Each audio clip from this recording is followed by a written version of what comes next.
Okay.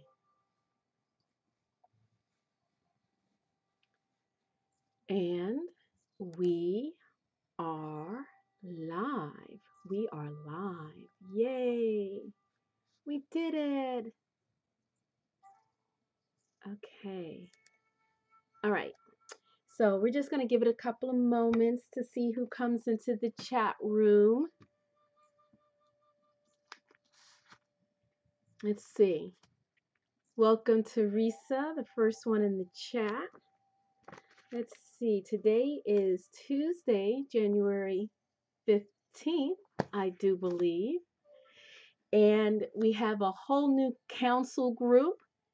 We have Kuan Yin, we have Mary One, we have Sacred Heart Mary, we have the Buddha, we have the Magician and the Ankh and the Dragon, and they all rode here in this fabulous Hot Wheel car, which is insured by my son.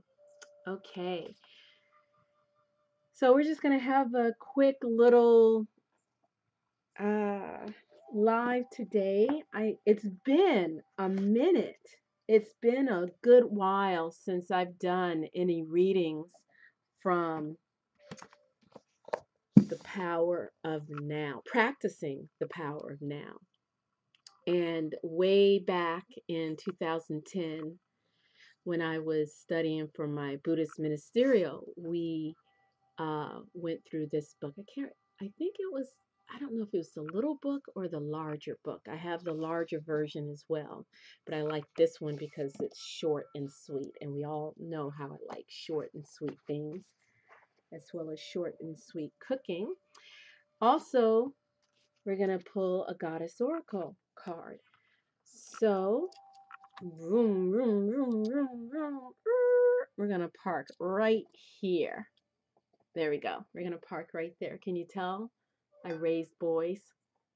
Well, girls like cars too. Actually, I liked cars when I was a little one. Okay, so let's go ahead and take a nice deep centering breath to welcome us into this sacred space.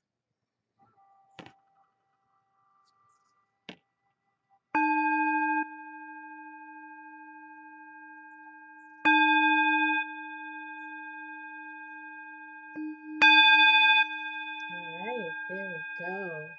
I'm Tama Regina, Priestess Heart. So happy to be here today with all of you, and special thanks to dear sweet Teresa, who is such an amazing soul. You know, there's that African proverb that says it takes a village to raise a child.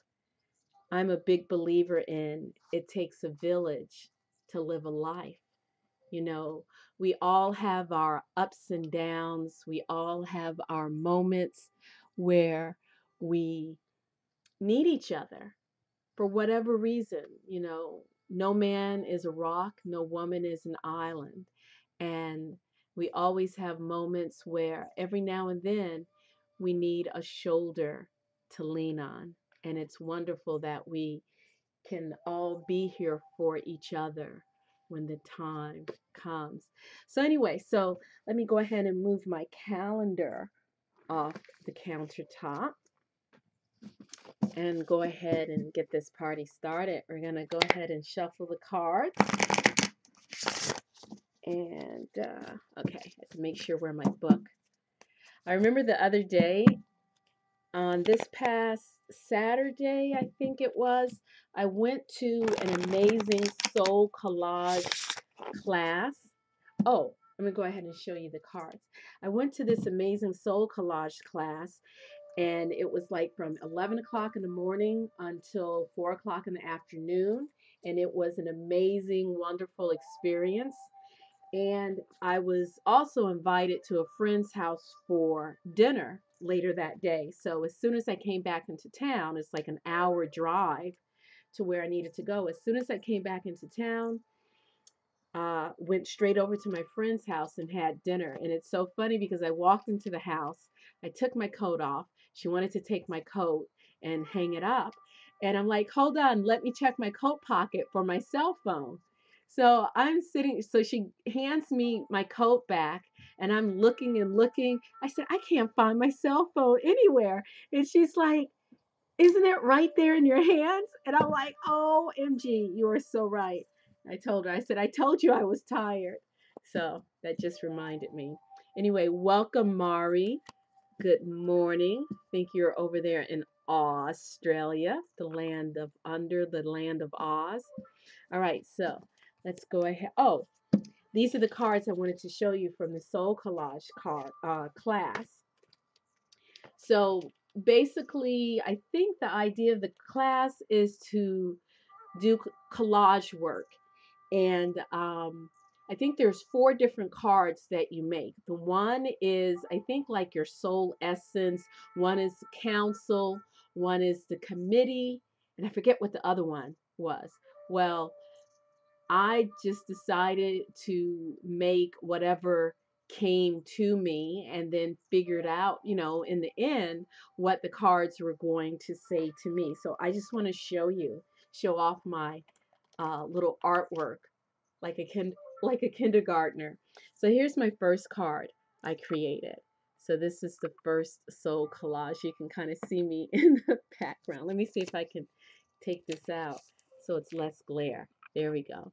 So this is my first card. So you can see the Buddha in there meditating, and you see the prayer flags. And for me, the prayer flags, represents our thoughts, represents our prayers. And if you know anything about um, prayer flags were created in Tibet, and they have different Buddhist scriptures imprinted on them.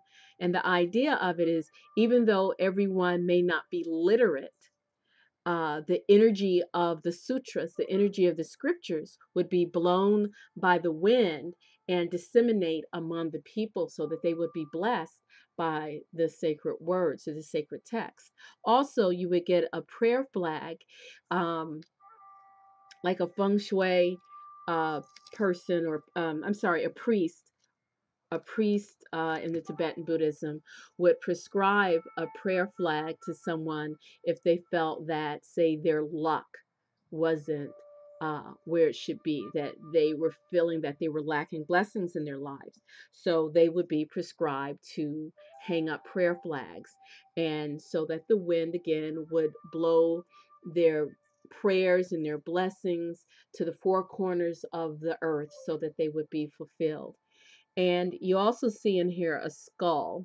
And for me, the skull represents the impermanence of everything and our own mortality. And then, if I recall right, I think this is the blue-footed booby. The blue-footed booby. And that is such a funny name, blue-footed booby. Can't wait. I forgot to tell my little one about this one. So I have this blue-footed booby next to such a very somber image, and next to the Buddha in meditation, because, even though we're seeking to know ourselves and to be still and go within, and, the impermanence of life and our own impending death, I thought this was a great juxtaposition to remind us to not take ourselves and our lives so seriously, to have fun. And I'm glad that I'm showing this to you right now, because I could use this in my own life right now to remember to smile and to be in joy, even when this is going on. So that's my first card. And my second card that I collaged and created was this one, the Magician. And as you can see, and the reason why I have this one is there was a deck of cards that I had purchased, and it was a vintage deck. And when I opened it up, it actually had 2 magician cards in it. So we have the Magician here to remind us, that we are creators of our lives, mastering ourselves, mastering the 4 elements. We have the pyramids down at the bottom, and you have this tour guide, or at least I say he's a tour guide. He's probably just a guy on his way home from work. But this is, for me, reminding me of my ancestors and of all the power of the lineage behind me. And then we have Ganesh right here, who is Lord Ganesh, is remover of obstacles. And this blue sky behind actually is the blue sky from where the pyramids are located. And let's see, my next card that I created, this is sort of, it has different meanings depending on where it's going to show up in a reading. Because I actually bought 7 more blank cards. They're like 5 by 8 cards. And I want to make a deck of 12. I have 8 cards, so I wanted to make a deck of 12 oracle cards. So I'm still working on them. So I have Mary here, or the divine feminine, and I look at the Buddha more as like the divine masculine, and then the bell, sort of like a messenger. So, this can be the yin and the yang, or the stillness, the activity, whatever message that spirit has for you. And you got the bamboo back there. And I like this archway, always seeing the divine feminine in front of the archway, a doorway, which of course for me represents the stargate, the yoni, the entrance of the cave where we all come through in this life. So that's that card. And I will show you my last card, last but not least. Hold on. Don't want to rip the cellophane.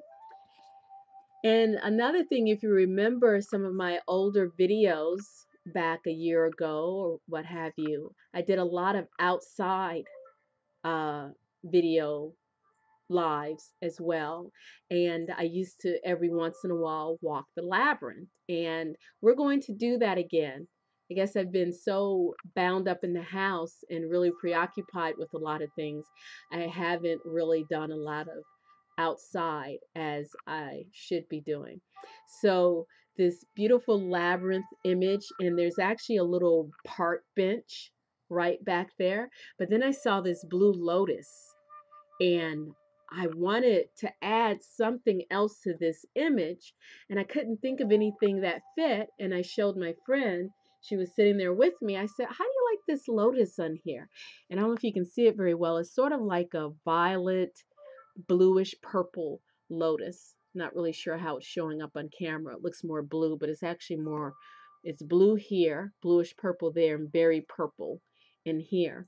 So the labyrinth is, going inward to that inner sanctum, knowing yourself, and then eventually, that 1,000-petaled lotus of who you are unfolds. So that's the blue lotus, and I think that's it. So those are my beginnings of my oracle deck that I created this weekend in a soul collage class. And it was really wonderful way to spark my imagination and my creativity. And I did not even want to stop. And I just want to show you one thing, one tool. If you embark on collaging, stay away from the Elmer's stick glue. Get this. This is says square dual edge photo glue stick acid free. So if you get this, you won't have to worry about things drying up and cracking and aging and looking all kinds of weird. Okay, so let's go ahead. You know how I like to divert off the path. So we're going to get back to the goddesses and pick out a card to see what message the divine feminine has for us. Let me go ahead. Okay. Oh, turn that around. And who are we meeting with today? Ooh, changing woman. Cycles. Cycles. Here we go. Cycles. Changing woman. Hold on one second. I found this, and this will be perfect to introduce right now. I don't know if I got this at a yard sale or maybe when another therapist was moving her office and she was selling some things. I don't know. But remember, I said I was going to have to get a stand. It's nice to get a stand to put the card on. Let's see, does that work? How does that work?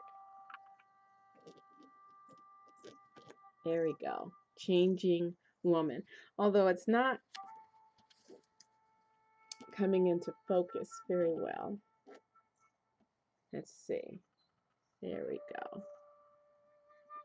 Changing woman. So let me find her in our book, alphabetical order, changing ABC. H comes before O, and right after Brigide, Ceridan. Okay, changing woman, cycles. I am what comes round again and again, what can never die. I renew myself in the seasons, in the cycle of time, the great round. I bleed, yet do not die. I keep my blood within and become wise. I dance the spiral, and I keep changing. The mythology of changing woman. Changing woman, or Esan Lehi. Here, I'll show you the word. Let's see if we can get it on the camera. Esan, Esan, not Lehi. You can pronounce that, let me know. Self-renewing one, as she is called by the Navajo and Apache, can change her age merely by walking into the horizon. White shell woman and turquoise woman are among her many names, which correspond to the changing colors of her dress as the seasons change.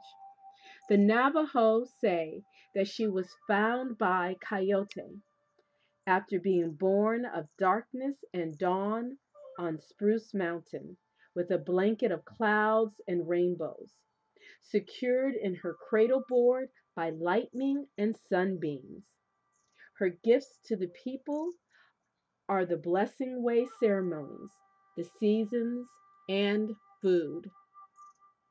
Meaning of the card, changing woman, comes spinning into your life to tell you the way to wholeness lies for you to learn, lies for you in learning to honor your cycles.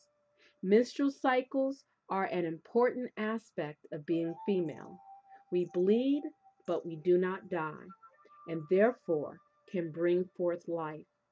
As we continue to dance our cycles, we reach the time of menopause, when we leave our childbearing years behind and hold our wise blood within.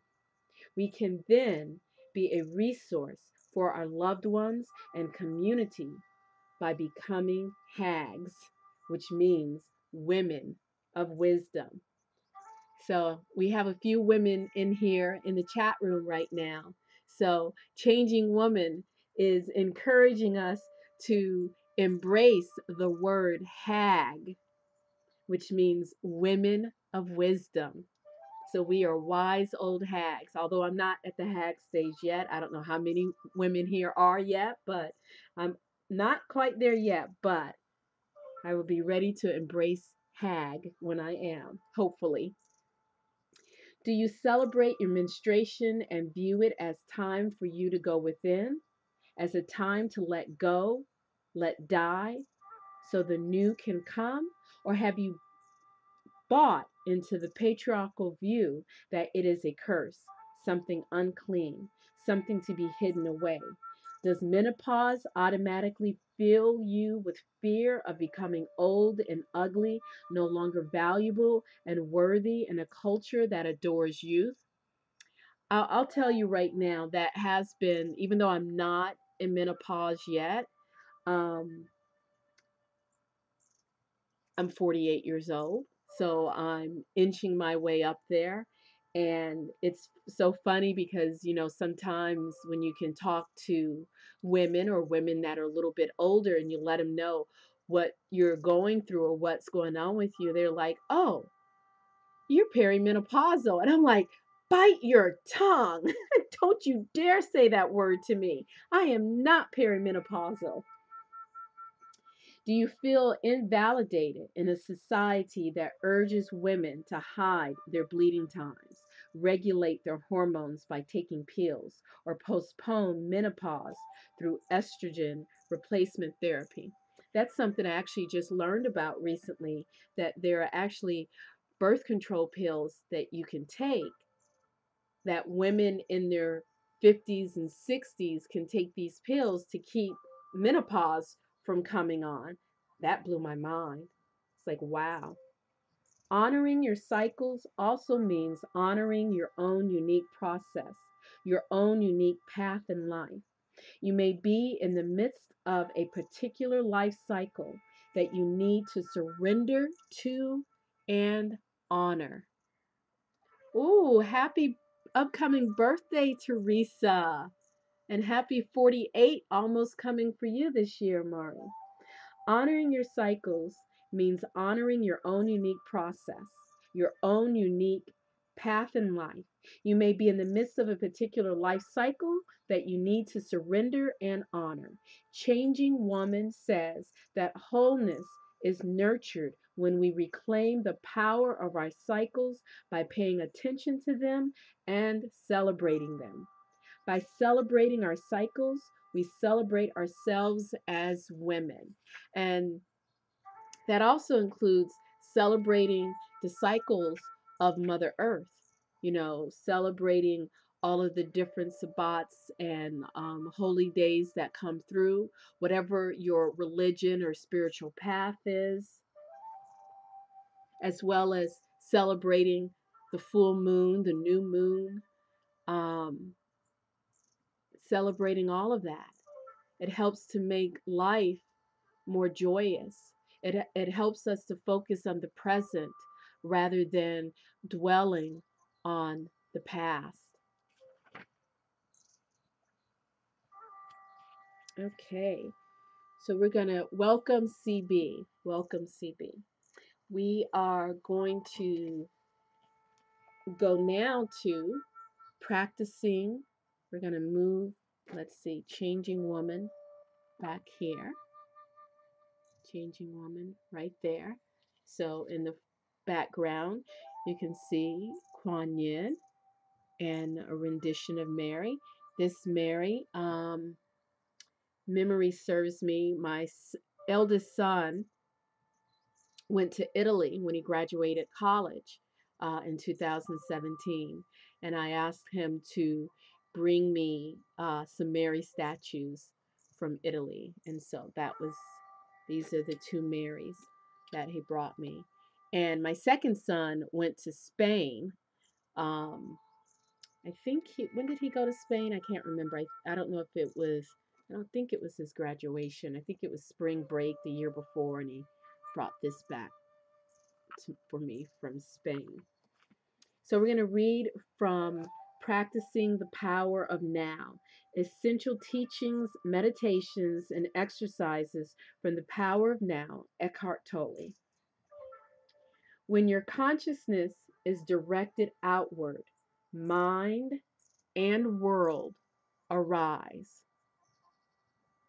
When it is directed inward, it realizes its own source and returns home into the unmanifested. Chapter 1: Being, and Enlightenment. There is an eternal, ever present one life.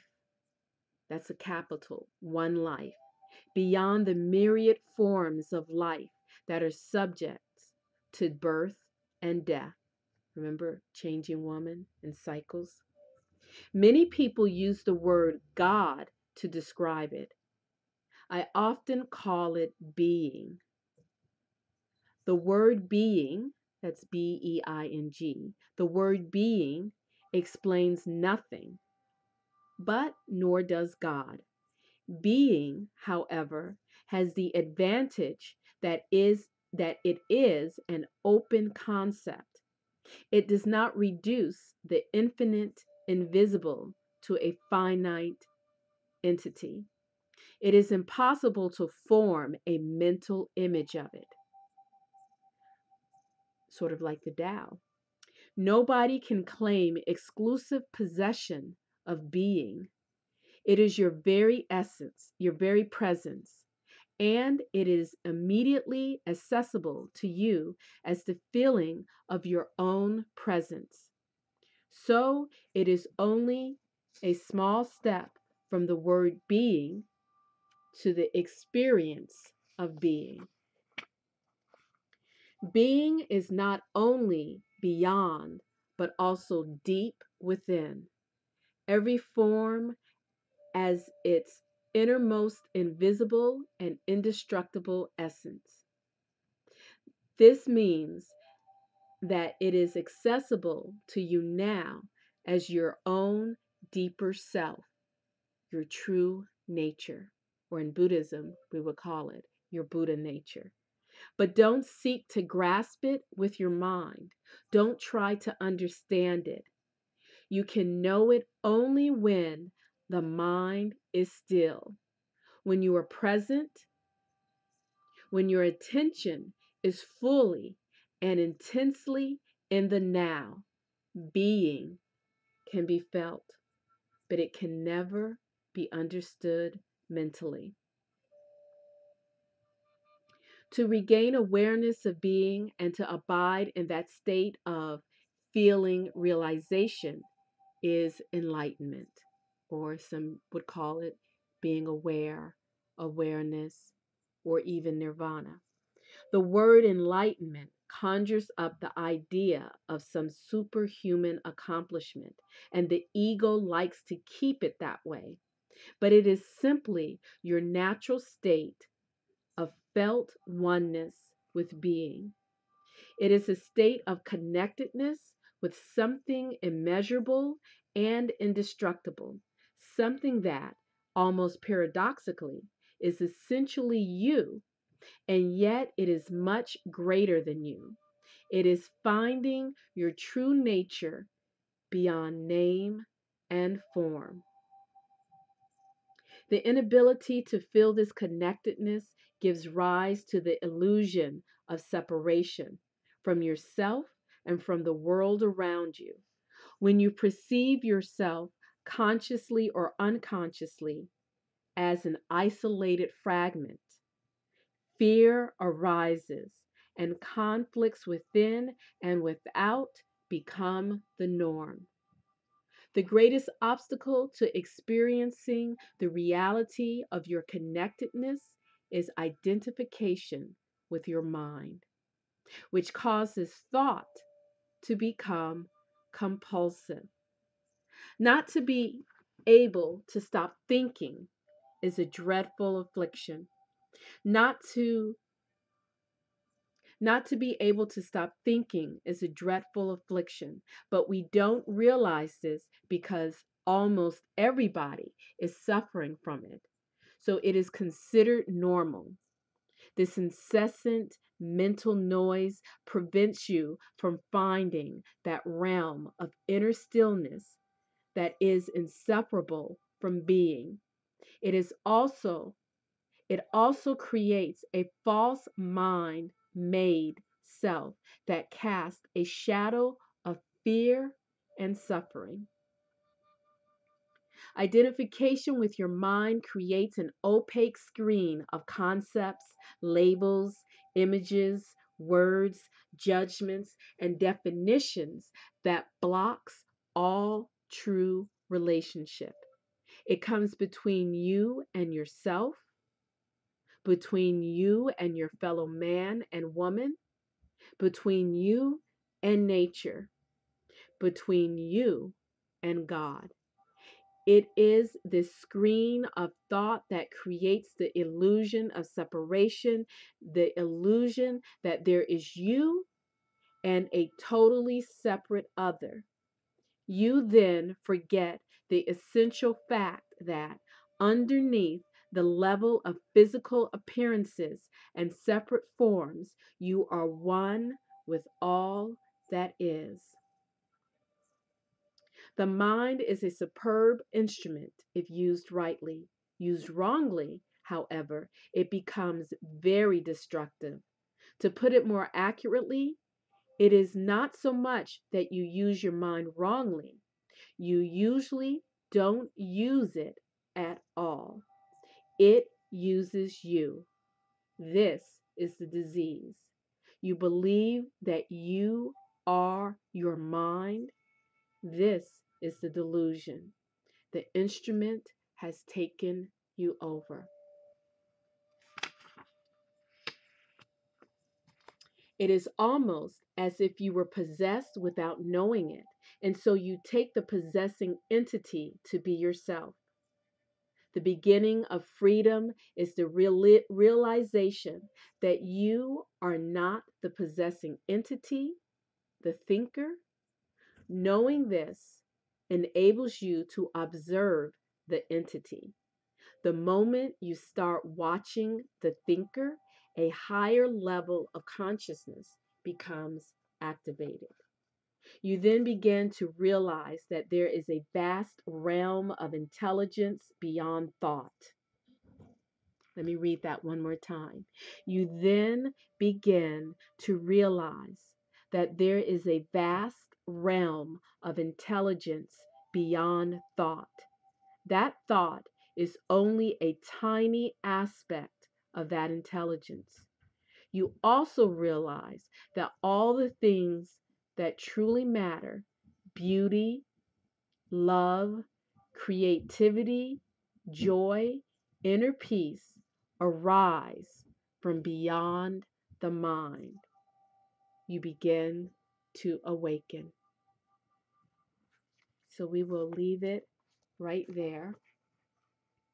And that is a wonderful reading for all of us, no matter where we are in a space and place and time in our life, when we feel like we're suffering, when we feel like we're dealing with heartbreak, when we're bombarded with the thoughts over and over again of what, when, where, how, why, what.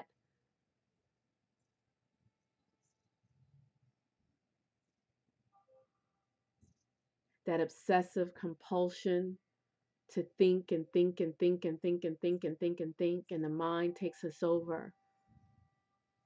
And we have to be reminded that we have to stop and to sit in stillness and to take control of that thinking, and not allow the thinking to take control over ourselves. And for myself personally, I've been dealing with that for a couple of days, for about, yeah, a couple of days of the incessant thinking and, what ifs and going over and over and over again. And, like this is a call to just stop, to breathe, to sit in stillness, to get to that place where you move beyond the thoughts. Teresa says, awesome reading. Right before I went live, and me, I usually do everything spontaneously. I don't really have anything planned. And at first I was going to read from the Tao Te Ching, and I decided, you know what? I need some practice in the power of now. And I just said, I'm just going to open it up and read it from the beginning page. Welcome, Sterling. No, it is not easy mastering your thoughts and quieting the voices, Sterling.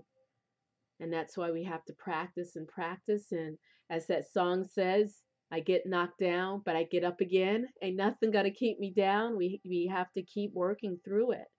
We have to keep working through it. And it's one of the beautiful things that I mentioned earlier is that, it takes a village to raise a child, and it takes a village to live a life. And we can all be here for each other, whether it's through this mechanism or through the telephone, you know, our friends around us physically, or even energetically, as we all are. We are all in this together, and we remind ourselves that, male or female, we all are connected with the changing woman, that part of Mother Nature that's constantly cycling through. And even these thoughts constantly cycle through us. And we have to take it's like the thoughts are like wild horses running away with us.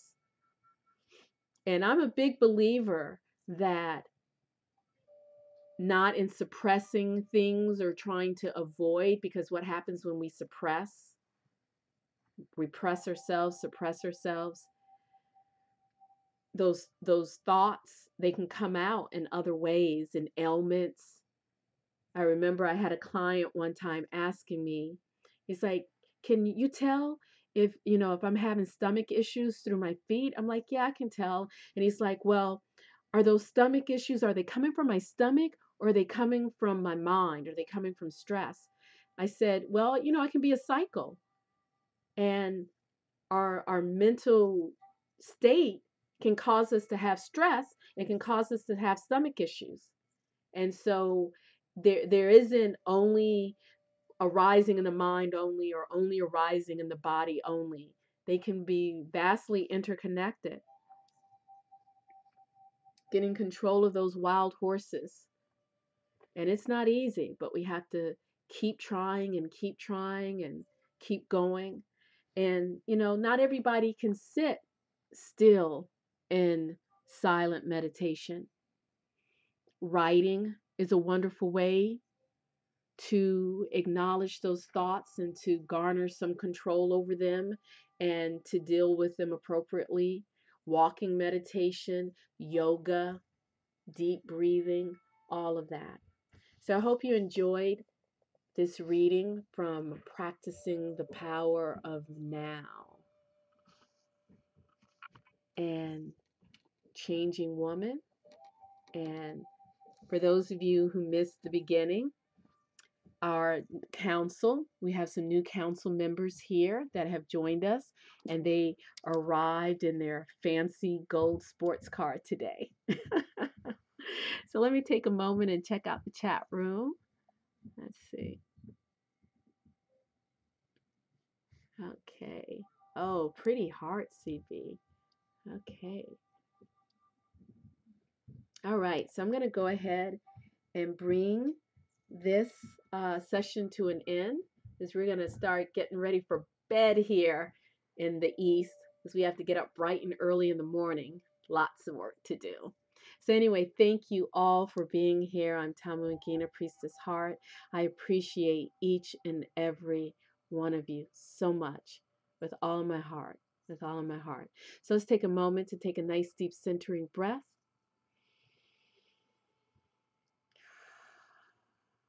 Let's remember our ancestors and all those who have come before us.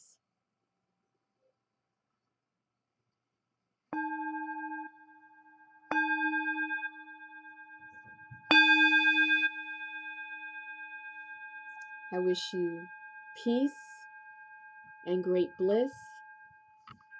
I wish you love, joy, and abundance and prosperity and all the good things that you enjoy and that you so richly deserve.